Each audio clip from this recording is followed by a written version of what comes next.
Kunja Bihari.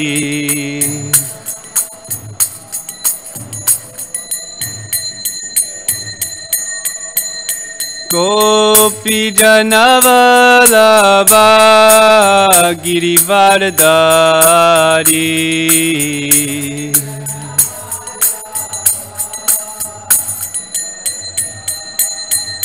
Jaya Gopi Janavalabha Girivardhari.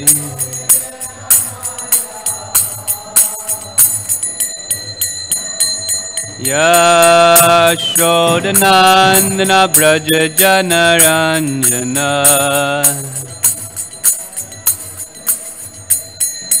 Yashodanandana Braja Janaranjana. Yamuna Tira Vanatari. Yamuna Tira Vanachari. Jaya Radha Madhava Kunja Bihari.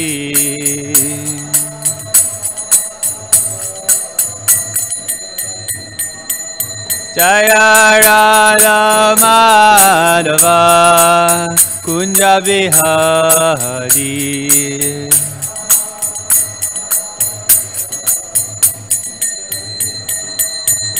Hare Krishna, Krishna Krishna, Hare Hare, Hare Rama, Rama Rama, Hare Hare.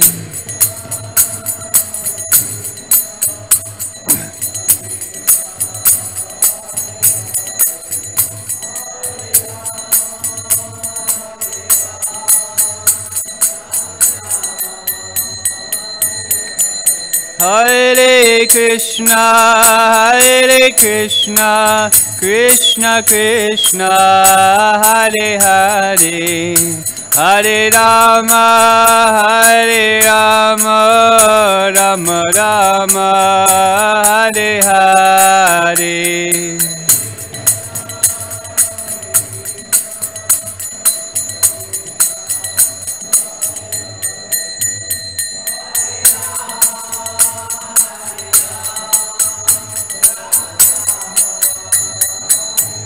Nitya Gaura Haribo, Haribo, Haribo, Nitya Gaura Haribo.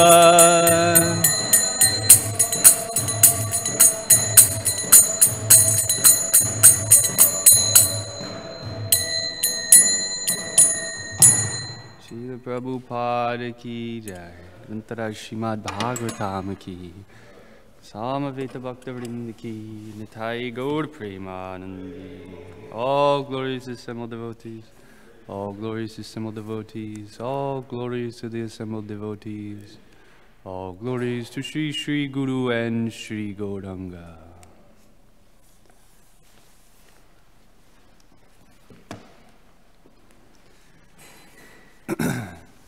Om Namo Bhagavate Vasudevaya.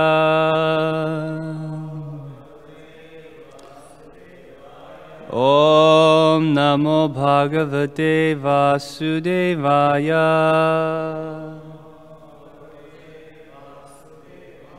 Om Namo Bhagavate Vasudevaya.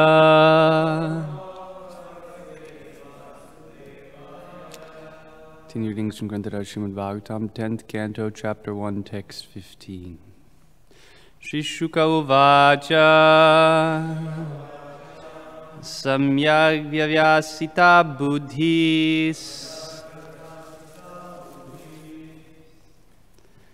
Tava Vrajarshi Sattama Vasudeva Kathayam Te Yajjata Naishtiki Ratihi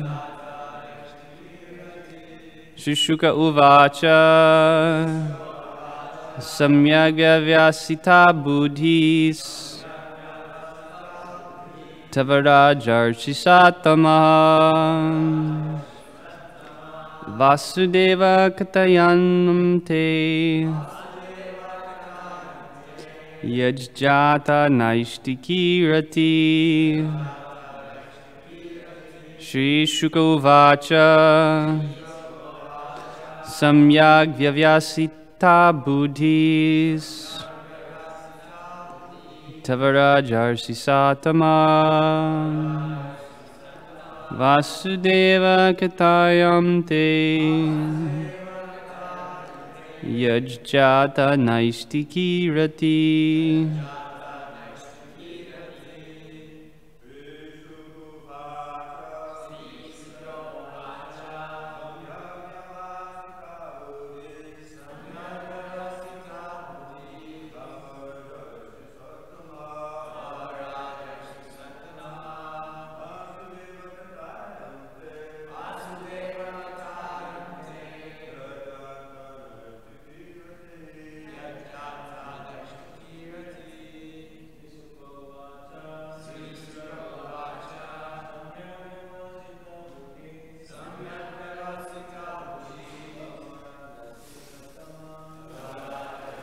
Tattamaha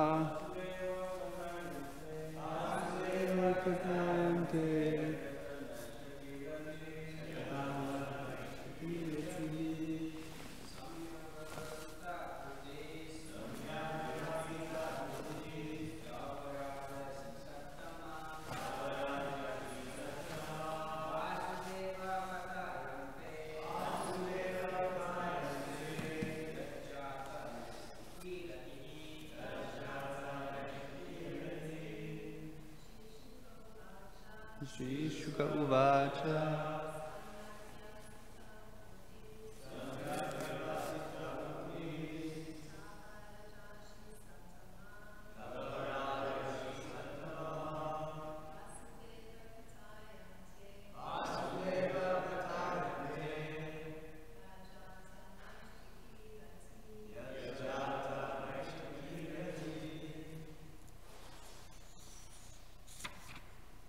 Shri Shuka Uvacha Shri Shukadev Goswami said, Samyak completely, Vyavasita fixed, Buddhi intelligence, Tava of your majesty, Rajarishi Sattama, O best of the Rajarshis, saintly kings, Vasudeva Katayam, in hearing about the topics of Vasudev, Krishna, Te, your, Yat, because, Jata, developed, Naishtiki, without cessation, Rati, attraction or ecstatic devotional service. Translation purport by His Divine Grace A.C. Bhaktivedanta Swami Srila Prabhupada Ki. Translation. Shri Shukadev Goswami said, O your majesty, best of all saintly kings, because you are greatly attracted to topics of Vasudeva, it is certain that your intelligence is firmly fixed in spiritual understanding, which is the only true goal for humanity. Because that attraction is unceasing, it is certainly sublime. Purport. Krishna Katha is compulsory for the Rajarshi or executive head of government. This is also mentioned in Bhagavad Gita, Imam Rajar Sayo Vidhu. Unfortunately, however, in this age, the governmental power is gradually being captured by third-class and fourth-class men who have no spiritual understanding. Society is therefore quickly becoming degraded. Krishna Katha must be understood by the executive heads of government, for otherwise how will people be happy and gain relief from the pangs of materialistic life. One who has fixed his mind in Krishna consciousness should be understood to have very sharp intelligence in regard to the value of life. Maharaj Parikshit was Rajarsi Sattama, the best of all saintly kings, and Shukadeva Goswami was Muni Sattama, the best of munis. Both of them were elevated because of their common interest in Krishna Katha. The exalted position of the speaker and the audience will be explained very nicely in the next verse. Krishna Katha is so enlivening that Maharaj Parikshit forgot everything material, even his personal comfort, in relation to food and drink. This is an example of how the Krishna conscious movement should spread all over the world to bring both the speaker and the audience to the transcendental platform and back home, back to Godhead. Om Ajnanatimirandasya Jnananjana Shalakaya Chakshur Unmilitam Jena Tasmai Shri Gurave Namaha Shri Chaitanya Manobhishtam Stapitam Yena Bhutale Swayam Rupa Kadamayam Dadati Swapadantikam Vanchakalpatarubhyascha Kripashindubhya Evacha Patitānaṁ pāvanebhyo Vaishnavebhyo namo namaha. Jaya Shri Krishna Chaitanya Prabhu Nityananda Shri Advaita Gadadhara Srivasadi Gaura Bhakta Vrinda. Hare Krishna Krishna Krishna Hare Hare, Hare Rama Rama Rama Hare Hare. Translation repeated. Srila Shukadeva Goswami said, O your Majesty, best of all saintly kings, because you are greatly attracted to topics of Vasudeva, it is certain that your intelligence is firmly fixed in spiritual understanding, which is the only true goal for humanity. Because that attraction is unceasing, it is certainly sublime. Hare Krishna, we ask for the blessings, all the wonderful devotees here. Please give your well wishes, prayers.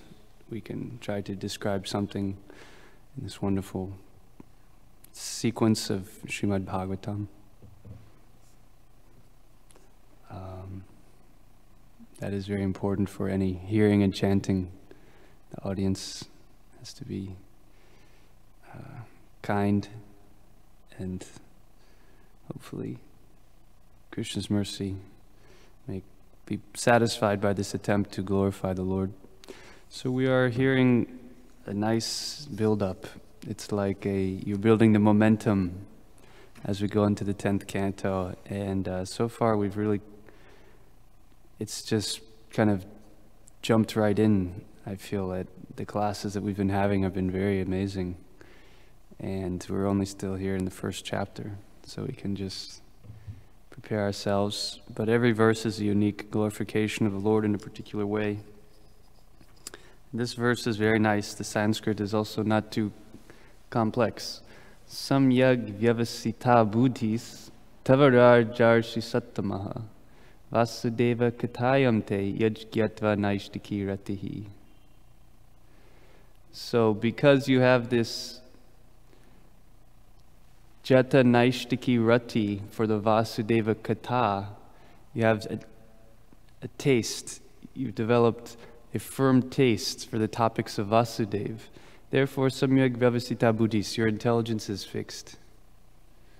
And he's saying, and you are described as the best of saintly kings. So this is the key to getting that. We hear about this spiritual intelligence that develops progressively, but the primary root, or the engine is a taste for hearing about topics of Krishna, name, form, qualities, pastimes.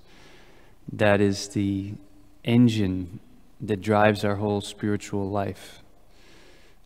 If we're not attracted to something, then what purpose, why would we go through so many challenges or so many activities, rituals, services, unless we're actually intent upon the goal? We know what the goal is. We want to achieve that goal.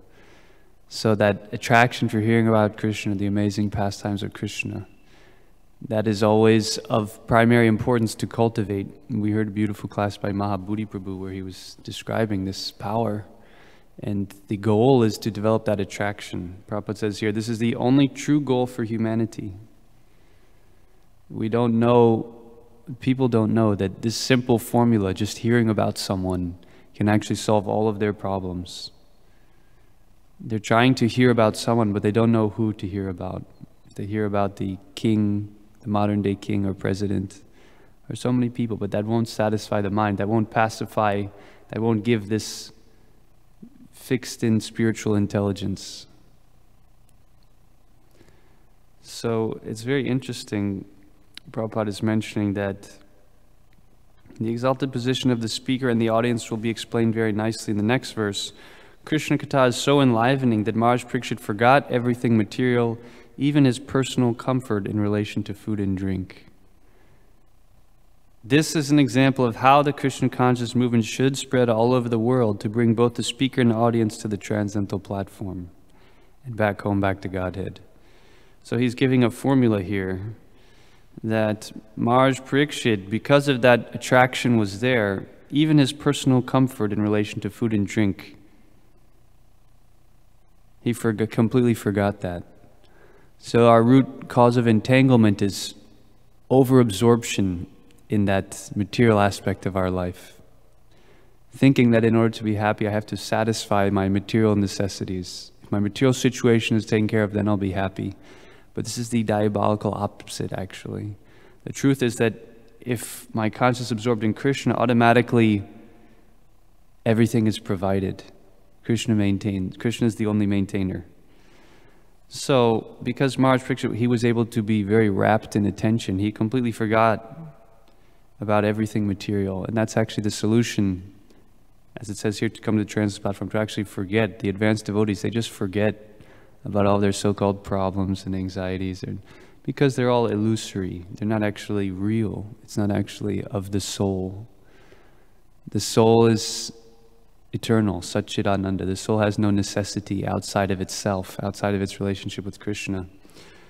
But Mahabodhi Prabhu made this very nice point that the more we can gauge our spiritual progress when we start feeling these material necessities, the need for that increase, that's a sign we can see our spiritual progress is a little low. And then when our spiritual strength comes, then these bodily necessities decrease. So this is a good way to monitor. And in our own life, we all have to carefully examine that scenario and sequence and monitor it. Because it's not always a cut and dry formula. Okay, this, in terms of long run practicing Krishna consciousness over, these advanced devotees are practicing for so many years, and they're able to find that balance. So we need to see, how much do I need to invest in the material portion so that I can execute devotional service, and how much do I need to exclusively dedicate myself to service so that that material necessity will decrease. It's kind of finding a balance, actually, that it varies. It varies according to time, place, circumstance, association, services that we're asked to do, places we find ourselves in. So that is our task. But the idea is that the encouragement to come to that transcendental position. So this is described nicely also in relation to the executive heads. It's quite remarkable. Prabhupada is very staunchly promoting that the executive heads, Krishna Katha is compulsory for them. That seems very outlandish in our modern society. To think of Donald Trump, cracking open the Bhagavatam and really getting absorbed. But Prabhupada is saying actually this is required for the executive head of the government. Yad yada charachistes tattadeva tarojana. Whatever the ruler or the manager or the executive head, however he conducts himself, the common people follow. So, on the other hand, however immoral he acts, then the people take that as standard conduct. And that's very unfortunate, as we see today. Very low class behavior morality, all these things, and therefore the state becomes affected by that. So Krishna Katha must be understood by the executive heads of government, otherwise how will people be happy and gain relief from the pangs of materialistic life? So Prabhupada always encouraged it has to come from the top, actually. As Subal gave a very nice class describing, it's actually the responsibility of the executives, the governments, to be representatives of God. Again, that seems very strange because for most of us, all we're ever used to is materialistic, pirating, taking over. We see that in many countries, or even in a democracy where people elect their own leader. But if the people are not of very good conduct, then what type of leader they will elect? So we might ask, is there any hope? What is the hope in such a situation? But we do see some interesting potentials, even in the modern world. For example, in India, it's not uncommon that the governmental leaders will promote Vedic culture or spiritual consciousness. We see that quite regularly, actually. I mean, more occasionally, but for example, the governor of UP, Uttar Pradesh now, he's banning intoxication, meat eating from Mathura and these holy places. And the vice president is now meeting with devotees, coming to ISKCON programs. So we see in India, there's still that hope. In the West, it's a little more dreary picture. But there is one devotee, Congresswoman Tulsi Gabbard, which is quite remarkable. There's even rumor that she might run for election at some point. So that is on the optimism that it is possible. But we see in the pages of the Bhagavatam the true qualities of a king, what the king should be. So I'll read a little bit from the fourth canto. Prithu Maharaj, Prabhupada would glorify, actually just by hearing about Prithu Maharaj, one becomes very purified. This is his qualities. This is text 16. The king will be firmly determined and always situated in truth. He will be a lover of the Brahminical culture and will render all service to old men and give shelter to all surrendered souls. Giving respect to all, he will always be merciful to the poor and innocent.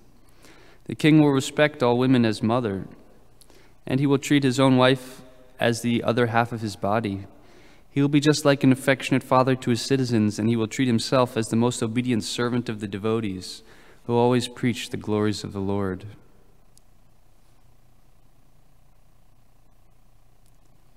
It goes on to describe that such a king is actually loved by the praja, or the citizens. It's an archetype of having the king, someone who is actually worthy of representing God. It's so glorious. You see in the life of Lord Ram, people are still wanting Ramaraj. They want to have a pious king, or a king who can serve in the capacity of God. That is so inspiring for any citizen. So at our stage, it's only kind of a memory in the pages of Bhagavatam. But we're hearing here such qualities that endear one to his citizens. The king will consider all embodied living entities as dear to his own self, and he will always be increasing the pleasures of his friends. He will be intimately associated with liberated persons, and he will be a chastising hand to all impious persons. Prithu Maharaj is described as a Shakti-Vesha avatar, so he's actually bearing the full potency of Krishna to rule. It says, being a liberated soul and completely learned, he sees all material varieties as meaningless because their basic principle is nescience. So I'll read a little bit from this purport. Prabhupada quotes 5:18, Vidya Vinaya Sampane, Brahmine Gavihastani, Sunichaiva Swapakicha Pandita Samadarshana. That the humble sage, he doesn't see these different bodies, but rather he sees the pure soul within the varieties of dress, and knows very well the varieties of dress are the creation of nescience. Being a Shakti-Vesha avatar, empowered by the Supreme Personality of Godhead, Prithu Maharaj did not change his spiritual position and consequently there was no possibility of his viewing the material world as reality. So this is actually the problem, and this is the root cause of all of the impropriety, the degradation, that people are viewing the material world as reality. The executive heads, they're thinking, I can accumulate all of the power and wealth, and I can keep that with me. But they don't have this transcendental knowledge to see that, no, this material world is illusory. They're viewing it as reality. So similarly, in our own, as we're describing this kind of struggle that we find ourselves, if we're able to embrace that philosophical point that this world is not reality, it's not the absolute, the ultimate reality, then we can go deeper into pushing ourselves to come to that level of more absorption in Krishna consciousness, hearing, chanting, serving, less absorption in taking care of these material necessities, which more deeply root us in that material concept of life, that illusory conception of life. This is also described in the Bhagavad Gita, because this verse, as you may have considered the first line of this verse, it sounds very much like a verse from Bhagavad Gita. Vyavasayat mika buddhi ekeha kurunandana bahushaka hinantascha buddhayo vyavasayinam. Those who are on this path are resolute in purpose and their aim is one. So that's what's desirable, to have that very singular focus. That is actually required. Mahabodhi Prabhu called it do or die. We realize that this is what this is the goal. This is what I have to strive for. And everything else has to be pushed aside. O beloved child of the Kurus, the intelligence of those who are irresolute is many-branched. Again, if we're putting our investments in so many different baskets, the material concept of life, material happiness, then what happens?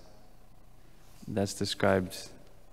In the minds of those who are too attached to sense enjoyment and material opulence and who are bewildered by such things, the resolute determination for devotional service to the Supreme Lord does not take place.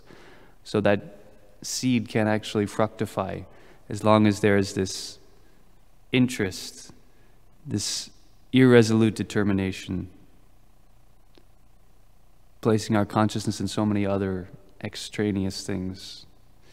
But Krishna says, the Vedas deal mainly with the subject of the three modes of material nature. Become transcendental to these modes, be free from all dualities and from all anxieties for gain and safety, and be established in the self. So that is, in one sense, the essence of the message of the Gita: be established in your true self, eternal servant of Krishna. And that is achieved, or that is assisted by this attraction for hearing about Krishna. And therefore Vyasadeva compiled the Srimad-Bhagavatam to give us that impetus, the fuel for making this difficult actual progress in spiritual life. It's a complete shift from our material conditioning, our whole material existence. It takes a lot of strength to actually reach where we want to go. We have a very high goal. We have a very lofty goal, actually. So there is something else I could go into as well, but I think I'll just stop here because that's all I more or less have to say about this particular verse and purport. I'll just see if anyone wants to add anything or discuss anything in that regard. Okay. Sarvabhauma Prabhu.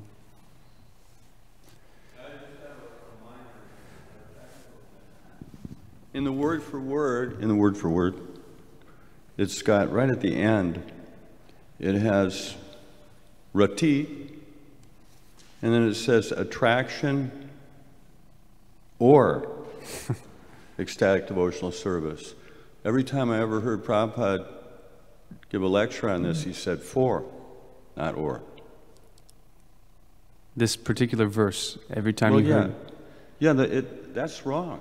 Every time you heard a lecture on this specific verse, he says for. When Prabhupada gave a class on this verse, he never said or. He never said or, he always said for. Well, I would encourage you to take that up with the BBT. You could write them a letter. See, they're demons. They're all demons.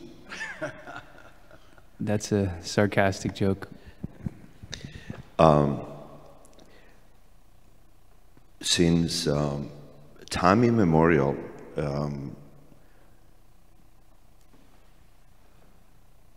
more elemental societies, the people, the Rajarshi Sattva, that has this attribute, were the rulers, but they never ruled by force, but by inspirations in the same way. Who are you talking about? I didn't catch the beginning. More elemental leaders? Societies. In the more elemental societies, in more simpler societies, inclusively nowadays, in indigenous people, the rulers have these saintly attributes, and they do not rule by force, by inspiration. Their subjects are inspired to follow him because they inspire the people to do stuff. See what I'm saying? The society is organized in such a way that the rulers, it is called this superstructure, all the philosophical and governmental rules, all the abstract, it was taken by people that has these attributes, the Rajarshi Sattva attribute, the qualities of this saintly person. In the same way, but government now, it's a different story.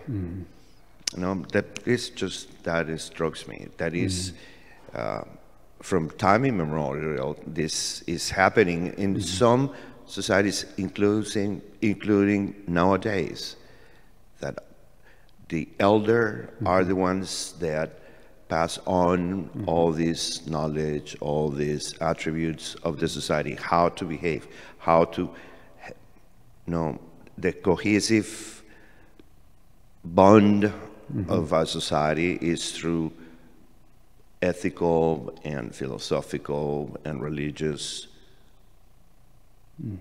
inspiration. That's all what I wanted to say. Thank you for that. I think that is commendable. At the same time, there is probably there's a little difference. In one sense, we can see the similarity, but at the same time, someone here like a Rajarshi Sattva, outside of the Vedic culture, we don't see someone who's actually so elevated in spiritual purity. A Rajarshi means he's a king, but he's a rishi, he's a pure devotee. So he can rule on behalf of Krishna. So giving inspiration, that's good, but also the question is what type of inspiration? The Bhagavatam is very strict that unless one is presenting pure devotion, then it's a form, even it may be morally valuable or commendable, unless it's pure bhakti, it won't actually facilitate the souls going back to Godhead. So there are certainly inspirational, speakers and leaders, and but can they give the real function, which is to guide them back to Godhead? And that more or less is only available coming from a pure disciplic succession. But the Bhagavatam is so powerful that through its mass distribution, Prabhupada would say that this movement will go down in history as having saved humanity in its greatest hour of need. So we don't know. We have no idea what the future will hold. That these books, they may very well bring some revolution, and we can only imagine the potential. So, thank you, Prabhu. Yes, Prabhu. So yeah, to add to the very nice point that you're giving in response to his question. The reason I brought up this little tiny thing, I admit it's small, or it says it should be 4, is because I was telling Subal yesterday that I'm finally free from the internet. Because I sabotaged all my passwords, so I have no choice. I can't get back on. But on the internet, especially on Facebook, there's so many thousands of devotees, and there's a good portion of them that are going crazy and complaining about Prabhupada. We can't change one word. If we change even one word, we're all going to hell. So that's why I brought up this point. They'll zero in on something like 4 or, and they'll say, which was it? What did Prabhupada actually say?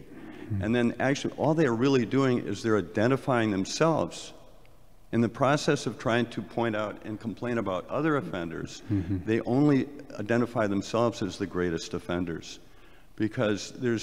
And the best answer for their complaint is to ask them to look at the first and the 4th offense to the holy name. Number 1, we should never blaspheme great devotees who have dedicated their lives to propagation of the holy name of the Lord.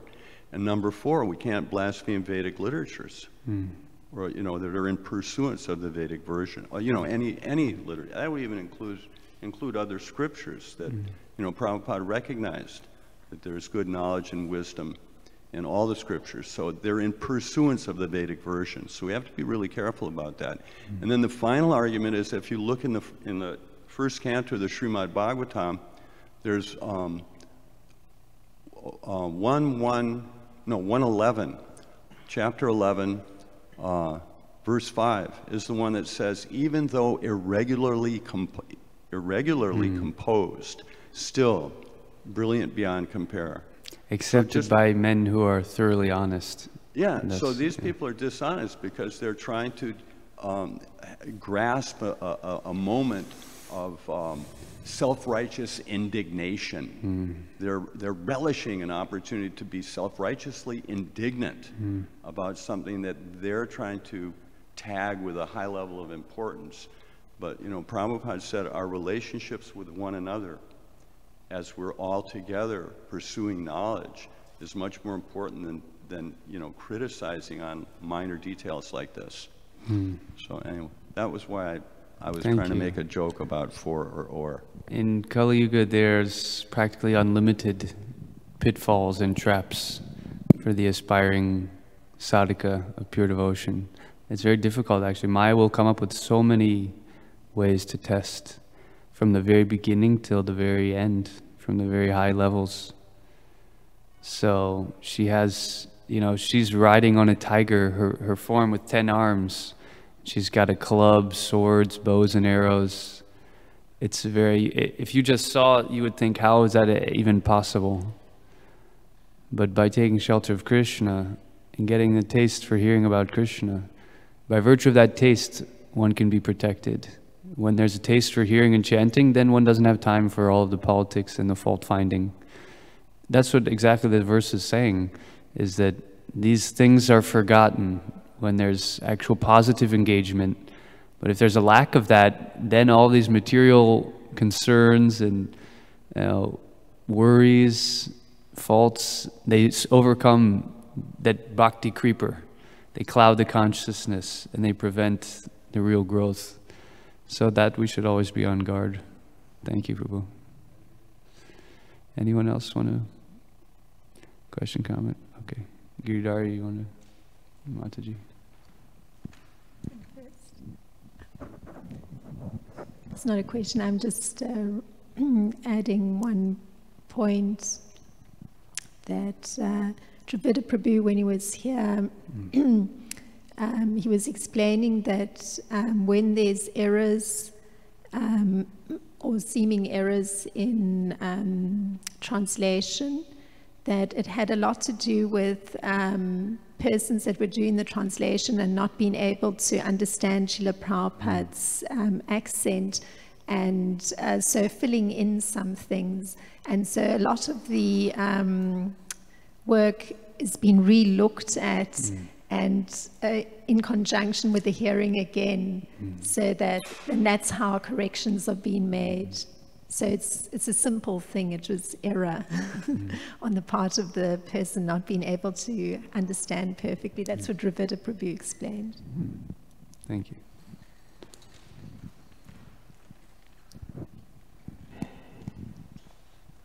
Hi, Krishna. Hari Hari.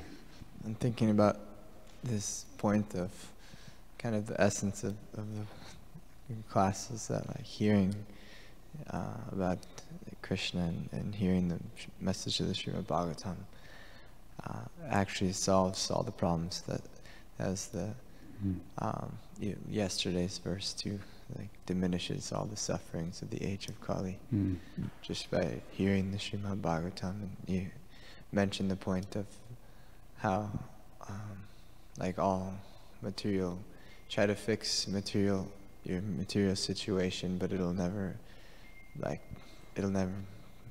be fixed.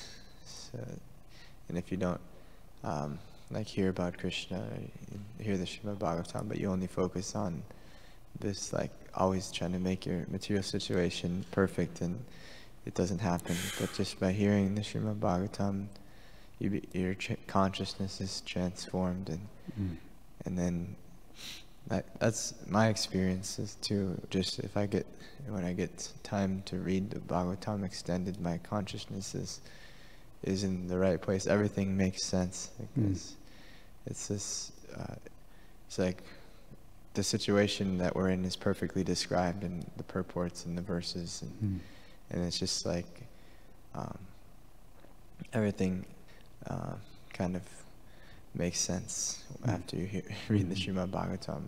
Whereas if you don't, and you just try to fix something without that, then it's just continuously like patching holes and things like that. So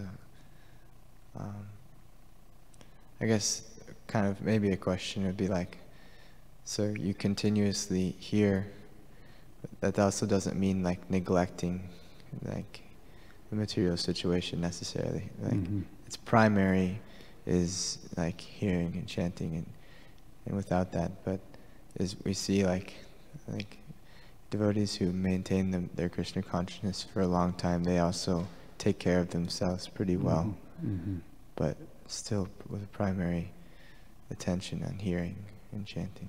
I don't know if you have any comments. Yeah, the Bhagavatam is Krishna in literary form.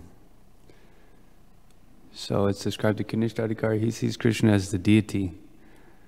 But the more advanced devotees, they see Krishna all around, and through the book form, actually you can get even more than generally is described from seeing the deity, because the book has the instruction.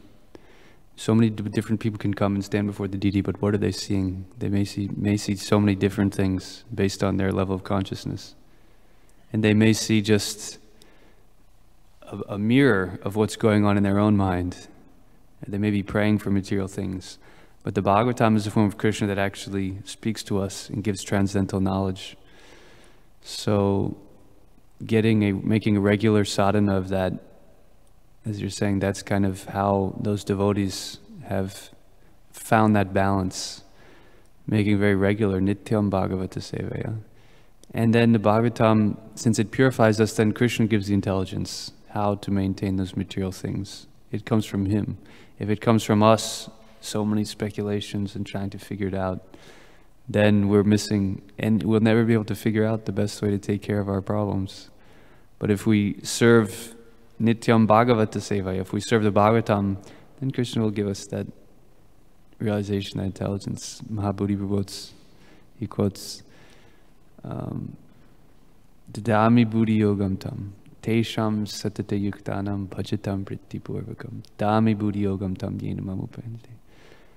When the sadhana is done nicely, then Krishna gives the inspiration, the idea. So, thanks, Prabhu. Okay, anyone else? Okay.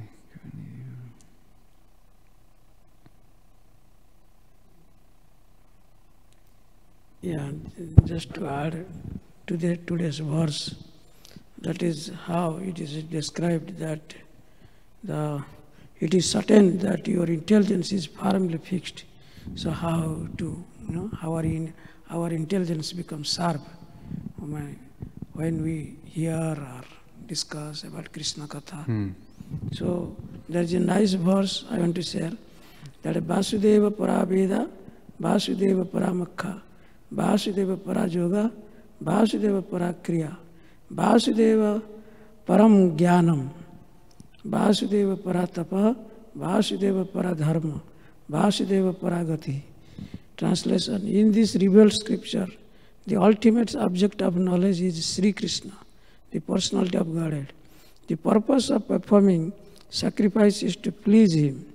Yoga is for realizing Him. All fruitive activities are ultimately rewarded by Him only. He is supreme knowledge, and all severe austerities are performed to know Him. Religion, dharma, is rendering loving service unto Him. He is the supreme goal of life. So this is what Sutta Goswami instructs to sages of Naimasaranya. So that means how if you scrutinizingly analyze, if you read simply Krishna book.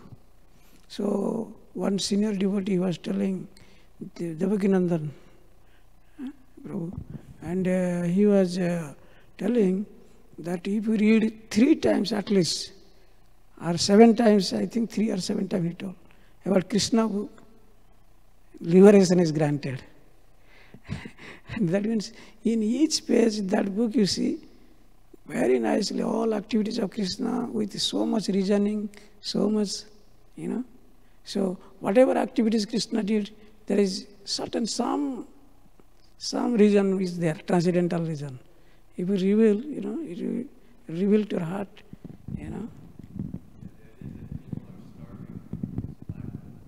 knowledge. Yes.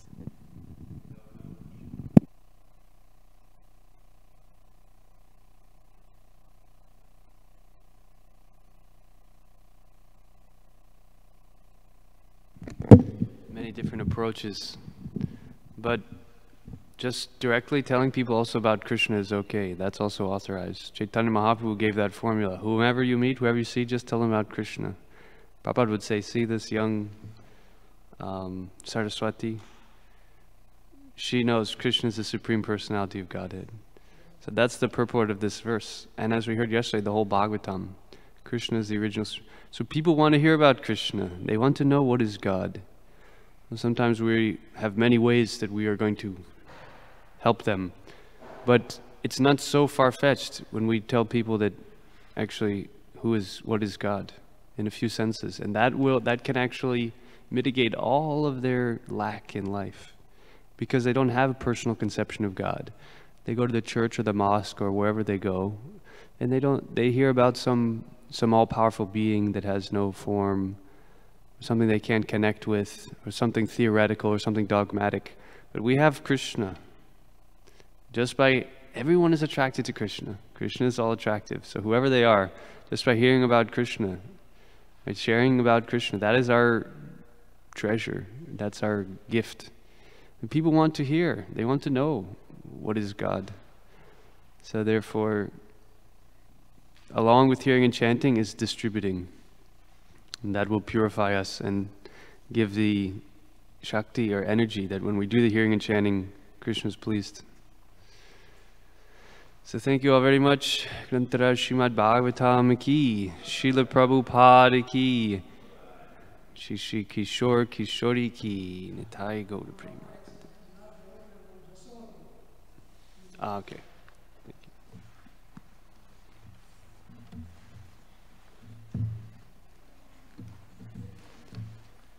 Hare Krishna, Hare Krishna,